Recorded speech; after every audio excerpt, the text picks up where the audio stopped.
Hello, Game Over Edmonton. That was, well, if you're an Oilers fan, not a great game. My name is Austin. I also go by Austin Hockey here on YouTube, hosting Game Over Edmonton. I have special guest Matt DeMille from Game Over Calgary.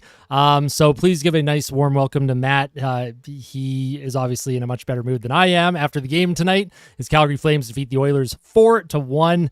And Matt, tell us a little bit about yourself and your general thoughts on the game from a Flames fan perspective. Over. Yeah, I appreciate it, Austin. As you said, my name is Matt DeMille, and I'm one of the Game Over hosts for Game Over Calgary.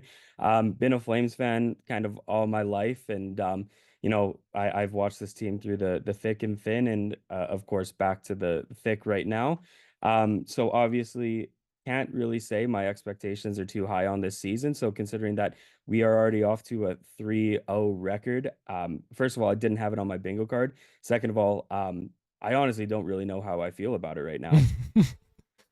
Now, when you say you don't know how you feel about it, what does that mean? Are you alluding to Calgary shouldn't be trying to win games this season? I know, as from an Oilers fan perspective, I look at the Calgary Flames as a rebuilding team, maybe trying to get a good draft pick and build for the future, but clearly they've gotten off to a really hot start. The Oilers have cup aspirations, but obviously they're not playing the way they need to win a cup right now. Yeah, I mean, I don't know if I'm necessarily hoping for the losses to pile on for this team. I just definitely think like the expectations with the roster that we have and what have the guys that have already kind of left, the expectations for success is pretty low. So, I mean, while the recent bout of early season success is something I'm excited for, um I am just on the fence considering what this team comprises of, as well as like the future and the way we want to take things, right? Like, obviously, I'm all for racking up that draft capital. And with a team like this, it's kind of expected that we're going to be in the lottery. So, um, not necessarily disappointed that we keep piling up these wins, but surprised to say the least. Absolutely. And of course, even in a retooling year, it's always nice to beat your provincial rival, much to my dismay. So basically, the structure of the show, we do 3 periods of discussion with various topics about the game. And then the 4th period is referred to as overtime, where we take questions from the fans who are watching, discuss everything with the fans in the chat. Of course, we will acknowledge different things that you talk about in chat during the stream as well in period 1, 2, and 3. But the big story of the game for me as an Oilers fan, and it was, again, the major turning point were the coaches' challenges. The Corey Perry goal that was called back that would have made it 2-0. That was the big one that I did not agree with the call at all. And in the NHL's wording, basically they said Corey Perry was had a significant presence in the crease and didn't allow the goaltender to, be there to make the save and move freely in his crease, I guess is what the NHL said. But it was the other offside challenge or the coach's challenge for the offside goal. Derek Ryan scored, but Victor Arvidsson for Edmonton went offside. That one is clearly offside, and I 100% agree with that.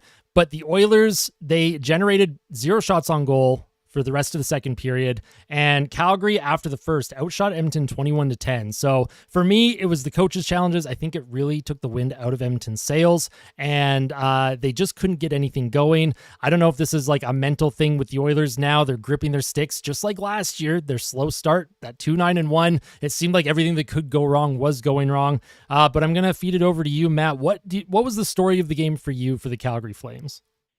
Yeah, I mean, you kind of nailed it on the head here. I will say, at least through the first 2 periods, I don't think what the score was, it was really indicative of what the game really looked like.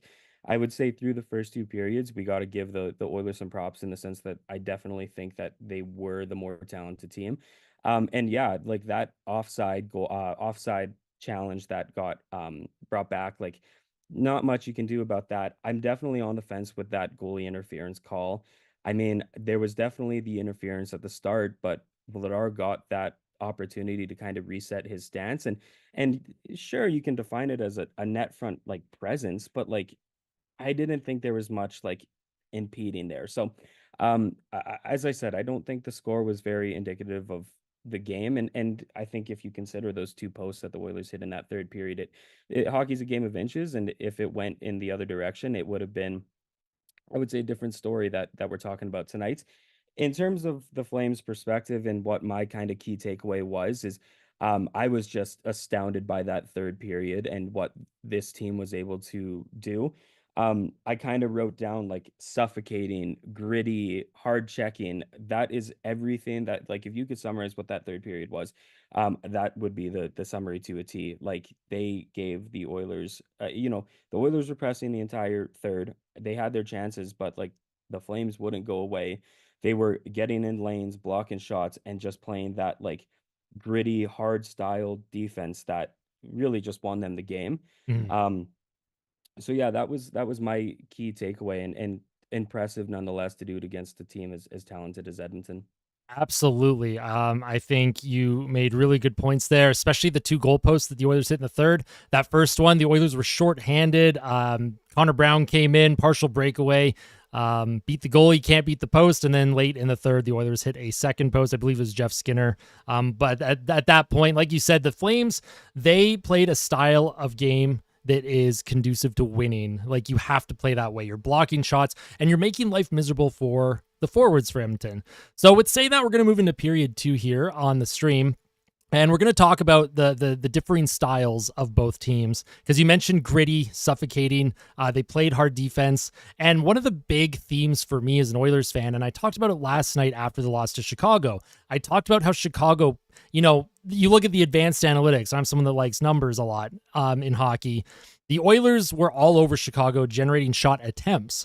But in terms of getting those quality shots onto the goal, the Oilers struggled against Chicago. And again, tonight, they were getting some looks, but Calgary, they're getting in shooting lanes. They're blocking shots. They're being physical along the half wall, down low in the corners. They're slashing, they're hacking and whacking.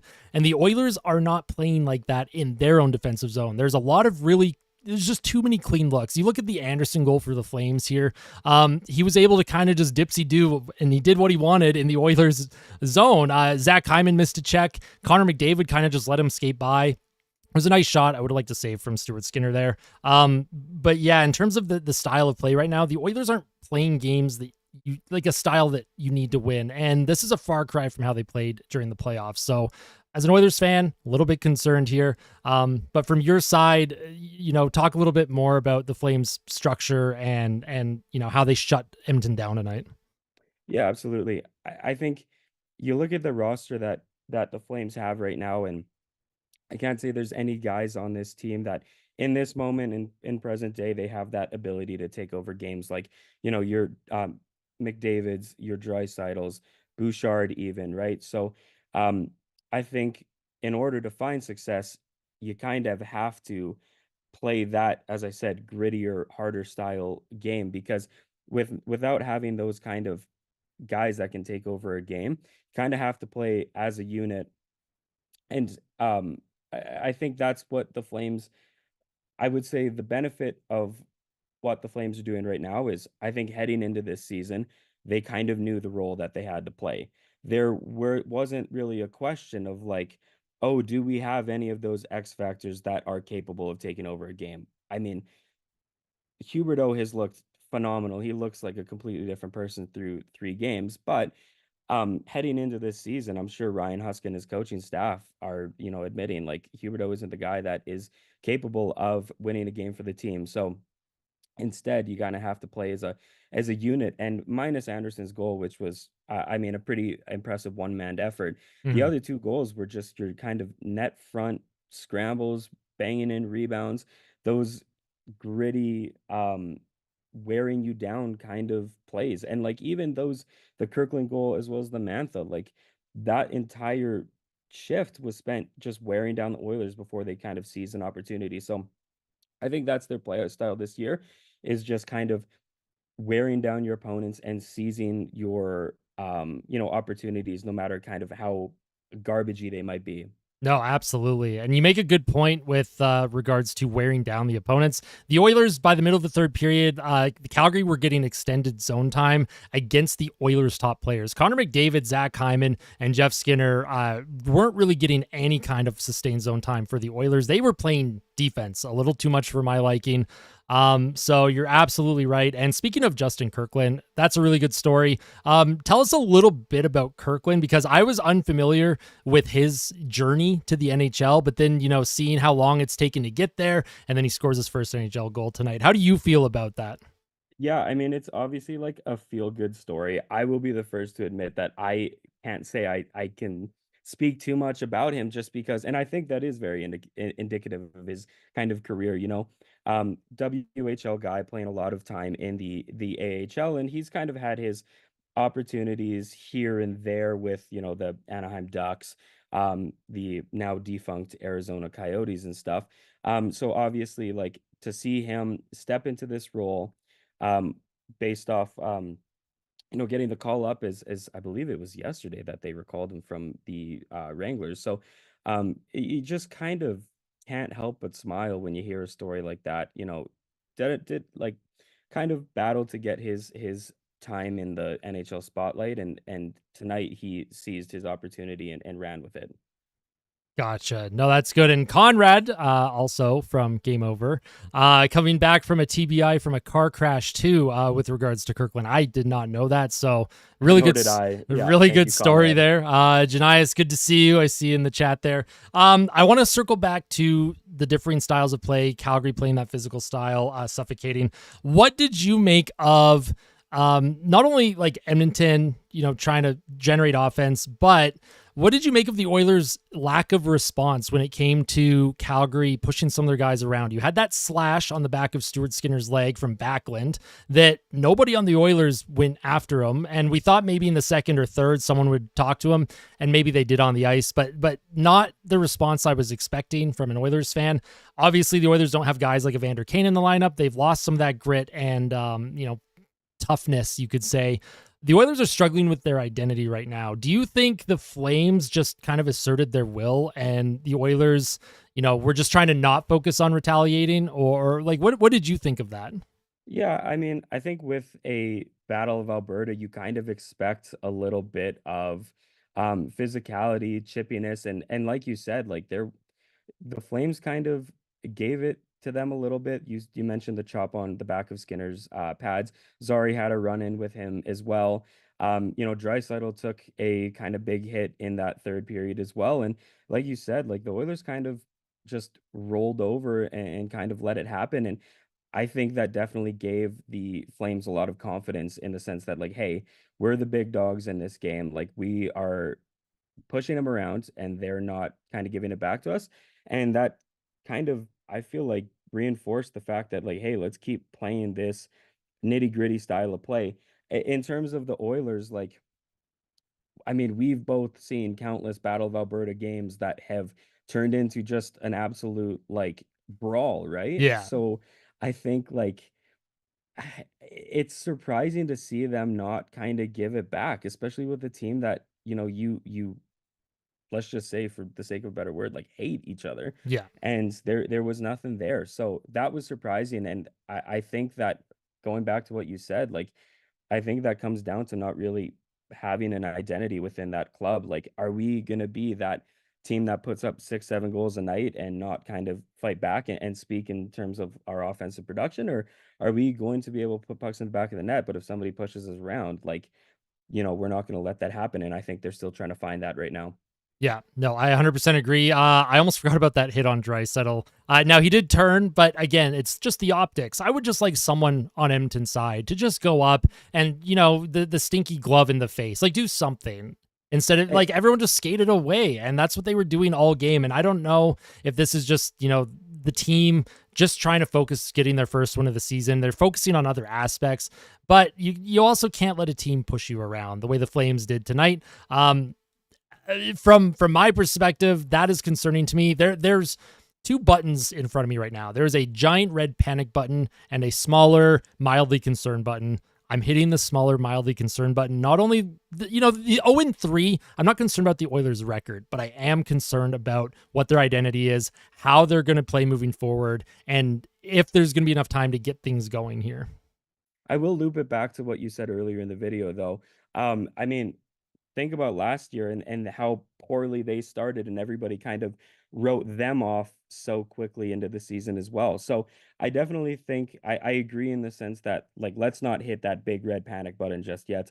Mildly concerned is definitely an apt description of how you should be feeling. But I mean, for a team that went, I again, correct me if I'm wrong, but it was something along the lines of 2-9 in their first 11 games. Yeah. They went on to make it to Game 7 of the Stanley Cup Finals. So granted, like, yes, the start hasn't been phenomenal for you guys. I don't take that away in the slightest, Yeah. but there is still 79 games of hockey to be played. So there is a lot of time to right this ship that is, I wouldn't say sinking, but it is having a couple of maybe issues in the engine room.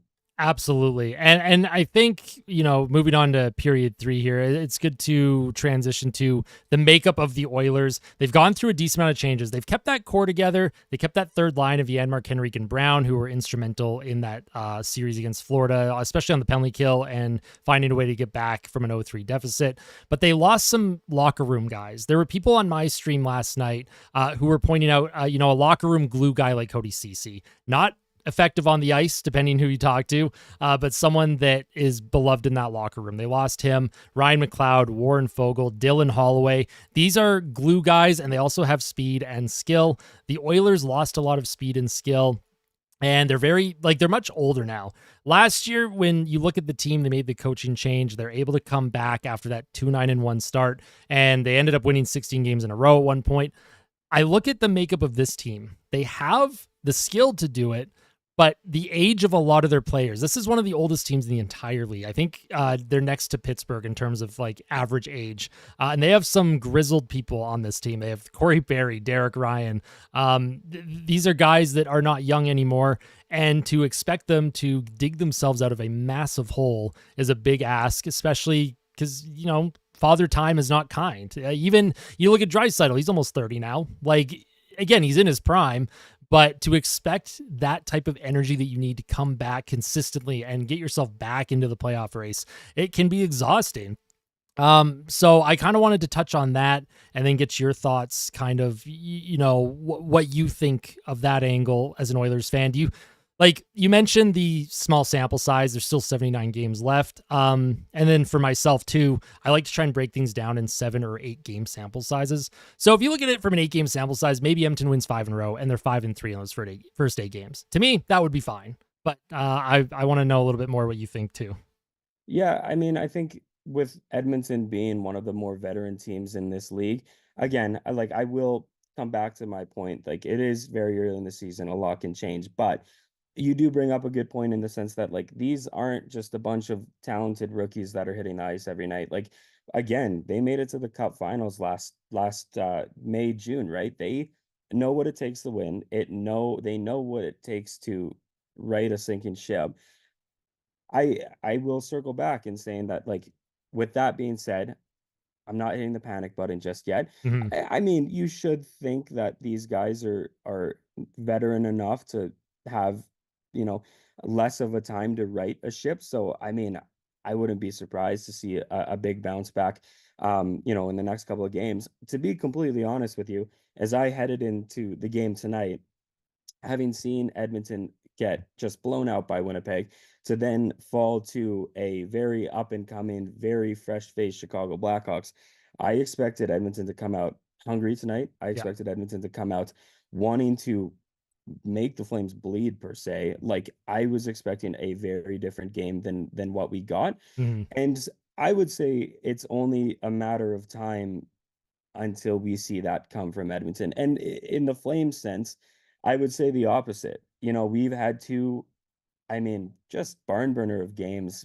back to back, and then tonight as well. Yeah. But heading into tonight, I was like, okay, like, we edged by Vancouver in a game that, like, we probably shouldn't have won, and Yeah. quite honestly.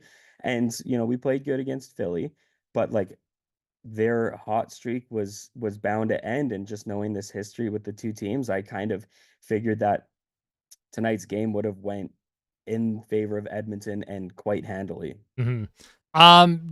I don't know what your thoughts are on this, because now I'm just kind of thinking about the Oilers. They start the season at home this year, like an extended homestand. I think they have their fourth straight game at home to start the year on Tuesday against Philly. Does that also play into it? Do you think players sometimes get comfortable and the preseason didn't go well? Do you think that there's not, I don't like to, speculate on what goes on in a player's mind. And oh, nice. I'm getting that running out of time notification on Zoom. You still have 10 minutes. We're good. But, I don't like to speculate on, the mental toughness of the Oilers, because I don't question stuff like that. I don't question the coaching staff. They clearly know what they're doing. They get paid the big money for a reason. I'm in front of a camera on YouTube. Big difference in terms of how we see the game from a professional level to a fan level. But I am wondering if starting at home, that pressure that everyone, all the betting odds makers have the Oilers as the Cup favorites. All the panelists are picking Edmonton to win the Stanley Cup. If that gets into players' heads, I know for the Calgary Flames, there was a lot of hope in the late 2010s and then early 2020s, and they got favored a lot for different things. Did you see that in Calgary? When the pressure really ratcheted up? Do you think Calgary, now that they can just play loose, especially Huberdeau too, there's not as much pressure right now, and they look comfortable? The Oilers don't look comfortable. Yeah, I think like in terms of Huberdeau, it's quite ironic in the sense that you bring that guy in to, I mean, to put things blankly, like try and avoid the eventual rebuild off that Kachuk trade, you know? Yeah, So there was definitely like the pressure that he faced coming into Calgary was astronomical and stuff. And again, I'm gonna say it's a little ironic that when, the Flames are a team that you don't expect much. You kind of expect them to be a bottom feeder. I definitely think the pressure is a lot less for him, and it makes his life a lot easier. So, going to like Edmonton's point, um, I would say maybe there's a little bit of complacency with that team and playing at home right off the bat. Like there's benefits, you're getting a good night's sleep in your own bed every night and stuff. But I mean, like take it as like, for example, like one of us, working a mm-hmm. 9 to 5, you kind of get a little bit burnt out doing the same kind of routine, and what you need is a vacation. I'm not saying a road trip is by any means a vacation for these guys, especially the schedule that they are often having to play in. But Yeah, trying to get away, reset, like I would say, there is benefits to a preseason or early season kind of getaway in the sense that like let's reset. We don't have the pressure coming into a barn to put on a show for our fans that know how good of a team we are, yeah, and instead like our backs against the wall, everybody hates us, everybody's booing us every time we touch the puck, and like let's basically like prove them wrong. So yeah. there's, I would say, a benefit to that, and I would say there's might be a little bit of complacency in that roster right now. Absolutely. I agree 100%. I also think too, when you have that run to the finals and how heartbreaking it is, I think, I couldn't imagine trying to still get over that and have to play a regular season. But at the same time, you're getting paid to play in the regular season now. You have to find a way to, whatever happened last year, you have to find a way to get rid of whatever's going on mentally with regards to like last year, the cup final. What a run, historic, super fun, but you got to focus on the now, and a lot of fresh faces. And sometimes road trips are really good for bonding. I know a lot of times, I know in the past during the decade of darkness for the Oilers, just to increase morale in that locker room, the coaching staff would take all the players to like a Banff retreat, or Jasper, or a trip to BC, just for new guys to gel with the old guys and get that camaraderie, build that locker room chemistry. But Edmonton played a ton of their games so far at home preseason. I think they finished at home as well. Maybe their last game was against Vancouver in Vancouver. But I don't think they've had a lot of time to gel with the new guys, and the coaching staff seemed allergic to playing the new guys during the preseason with the vets. Like Ty Emberson, he was brought in to play with Darnell Nurse on that second pair on D. And Ty Emberson tonight was a healthy scratch for some reason. And they have Travis Dermott up there and Troy Stetcher. And but these guys weren't playing together during preseason too. So it's hard to expect results right out of the gate. When you have these new faces, Draisaitl had 2 brand new line mates, Jeff Skinner and Victor Arvidsson as well.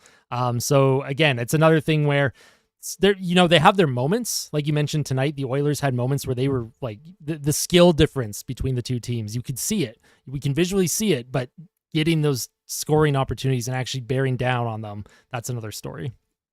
Absolutely. Now, I know time's running out, but could I flip one question your direction? So you talk about kind of the new guys coming in, and Draisaitl playing on a new line. But what I'm kind of curious to hear your perspective about is a guy like Connor McDavid, right? Yeah. He kind of finds success with whoever he's playing with. And correct me if I'm wrong, but he's still kind of got the same pairing, at least Hyman's by his side. I mean, I might be wrong, but what do you think of what's kind of been a little bit of a slow start for him, 2 assists through 3 games? Like, where Mhm. are you sitting on something like that? Um, Honestly, I don't know where I'm sitting on that. I know Conrad just mentioned in the chat too.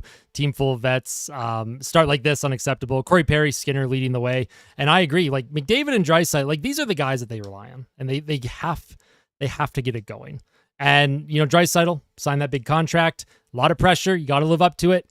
He hasn't lived up to it so far. Really struggling. McDavid and Draisaitl, Nugent Hopkins, the veteran players on Edmonton are the ones who are struggling the most. So, Conrad again also mentions doing the let's go on a trip works for a young team like the Decade of Darkness. This is the oldest team in the NHL. That can't be the fix. I don't think so, but sometimes it can be good still. I think even vet teams, older teams, I think that would still be an important aspect.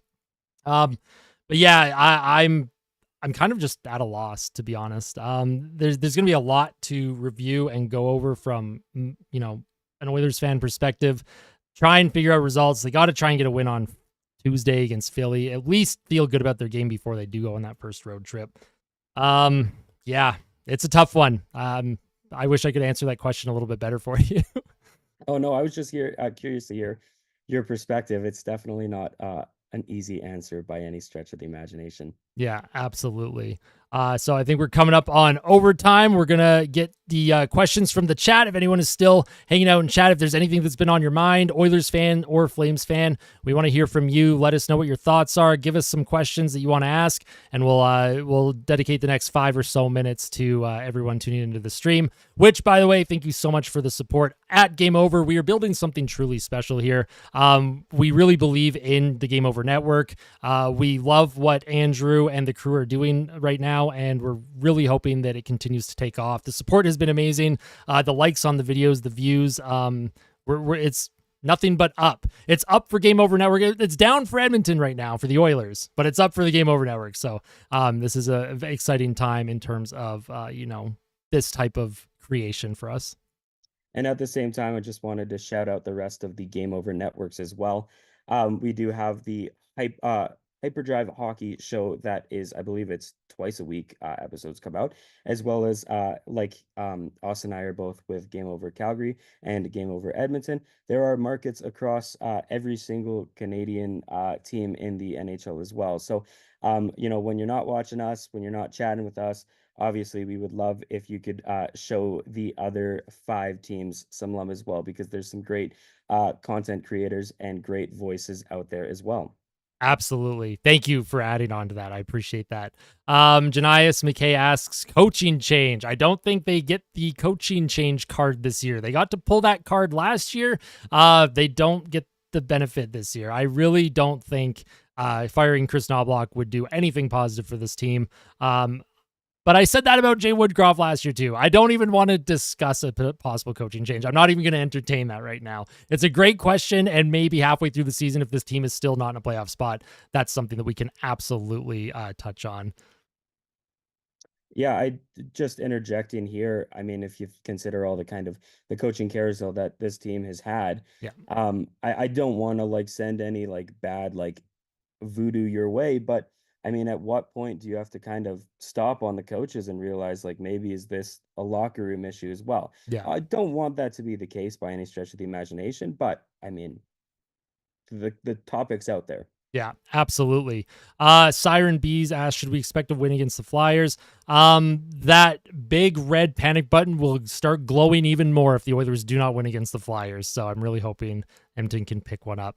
I think we're going to wrap things up here. Oh, one more question from Janias. Can the Oilers come back from being down 3 with no young players to encourage them? Absolutely. I think there's still enough youth there. But at the same time, I think once they get one win, I think if they get one win and can start feeling good about their game, they'll start to roll. I think it'll snowball in a positive way. Lovely. Oh, it looks like you got a question from Conrad there, Matt. Oh, yep. Conrad, thoughts on Matty Scornato? I think he looked good tonight. I think he had flashes of, a bit of offensive production. I definitely want to see more of him this year. Oh no, he got cut off. So my sincere apologies to Matt. He just got cut off from the Zoom call that I'm on. I have Zoom that is free. I have the free version of Zoom, so there is a time limit. I apologize sincerely to Matt, my guest here on Game Over Edmonton. Was not able to finish that question. Zoom only lets us be in a call, for a certain amount of time, so that is my fault for not managing the time well enough. Thank you so much, Matt, for being part of this. It truly means the world. Everyone else that was part of this show, thank you so much. Cannot thank everyone enough right now. Just incredible support. It was a great show. Matt was cooking. He absolutely was cooking. Oh no, that's so sad. I feel so bad. Oh my goodness. I think next time I'm hosting a show with a guest, I will time manage better and make sure that does not happen again. Matt, thank you. You were an absolute blast as my guest today. Thank you so much, everyone that tuned in for Game Over Edmonton. Obviously, most of us here are Oilers fans, but it's nice to support the rest of the Game Over crew. We are all a big team here at Game Over. So like Matt said earlier, make sure that we are showing that same love and support to all the other Game Over networks across Canada. Of course, there's Game Over for every single Canadian market, so make sure that you go and check them all out. Make sure you check out Matt's content as well with Game Over Calgary. Thank you, everyone, for tuning in to Game Over Edmonton. Like I said during the show, we're not hitting the panic button yet, but it is starting to light up a little bit more, and it's we want to touch it. It's like a moth to a lamp. I want to push that button because it looks really nice to push, and it's really easy to be negative and overreact to things. But for now, we're going to relax. We're going to chill. We're going to do our best to figure things out here in oil country. I'm not sure if I will be hosting on Tuesday. There, of course, is a Game Over on Tuesday after the Oilers versus Flyers. You may see me there. So if you do, I look forward to it. If you don't, there is a great team here. Graham is fantastic. So thank you, Matt. It was a blast. Thank you for having me on. Of course, truly appreciate your time. Enjoy the win tonight. Calgary is 3-0. The Oilers are 0-3. And it is a very polar opposite feeling in Alberta right now. And it's funny because I live between Edmonton and Calgary, so I'm kind of stuck in the middle of the two fan bases. I have some Flames fans at work that are probably going to have a lot to say to me tomorrow. So for everyone who celebrates Thanksgiving too, I hope you have a wonderful Thanksgiving, a very safe Thanksgiving, a Thanksgiving full of love and support, and truly means the world. I'm going to end the show off by asking you to hit that like button. Make sure to subscribe if you are not yet subscribed. And the biggest thing for me, something I do on my own channel, is I always tell someone, or tell you guys to tell someone that you love them. Tell someone tonight that you love them. For me and for the rest of oil country. And always fight like Ben, fight like a kid. Thank you so much. We will see you very soon. Oil country, Game Over Calgary. I look forward to the rematch in early November. Take care, everyone. Thank you so much for watching. We'll see you in the next one. Take care.